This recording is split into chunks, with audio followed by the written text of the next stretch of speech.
Olá, colegas, tudo bem?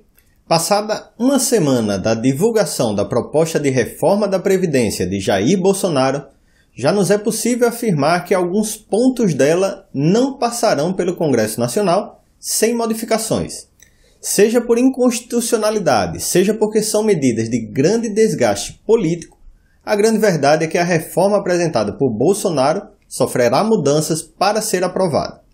A primeira mudança certamente estará na idade limite para o pagamento do BPC, do Benefício de Prestação Continuada para o idoso. A reforma alterou a idade para recebimento de um salário mínimo pelo idoso integrante de família de baixa renda.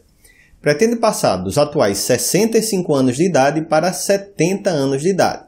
Acontece que esse aumento da idade para a concessão de um benefício tão importante e que diz respeito a um público-alvo extremamente vulnerável socialmente, além do aspecto político, pode ser entendido como inconstitucional por violar o princípio da vedação ao retrocesso social. Esse princípio diz que o Estado brasileiro não pode retroceder na garantia de direitos sociais mínimos, aqueles que se constituem na aplicação efetiva da dignidade da pessoa humana. Assim, por se tratar de um benefício pago a quem não tem condições de sobrevivência em sociedade, aumentar a idade mínima se constitui em um desrespeito ao princípio e, consequentemente, à Constituição, razão pela qual não deverá passar nem mesmo pela Comissão de Constituição e Justiça, que é responsável por analisar a compatibilidade do texto da proposta com a Constituição. Outro ponto que sofrerá mudança certamente é a tentativa de unificar as idades mínimas de homens e mulheres nas aposentadorias rurais e de professor. Tanto em um caso quanto em outro, as idades mínimas para a concessão da aposentadoria de homens e mulheres ficaram em 60 anos, o que, no meu entender, viola o princípio da isonomia, portanto, se trata de medida inconstitucional.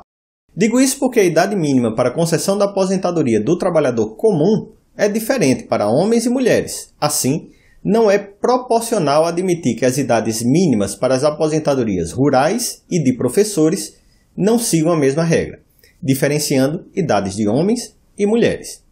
Outra medida que não se sustentará diz respeito ao cálculo dos benefícios depois da reforma, e não por uma inconstitucionalidade, mas sim por uma questão de praticidade. Acontece que o valor das aposentadorias concedidas após a reforma é obtida de um percentual, que é de 60% até 20 anos de contribuição e mais 2% a cada ano a mais de contribuição, da média de todas as remunerações do trabalhador.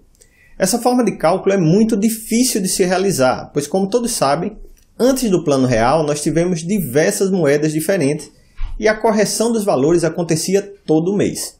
Esse é um problema tão sério que a Previdência atualmente só calcula o benefício com base nas remunerações a partir de julho de 1994, que foi quando foi definitivamente implantado o Plano Real. Então, não por inconstitucionalidade, até porque sei que alguns trabalhadores poderiam até se beneficiar desse critério novo, mas sim por questão de praticidade, deve-se manter o critério atual de cálculo, ou seja, utilizando apenas as remunerações a partir de julho de 1994.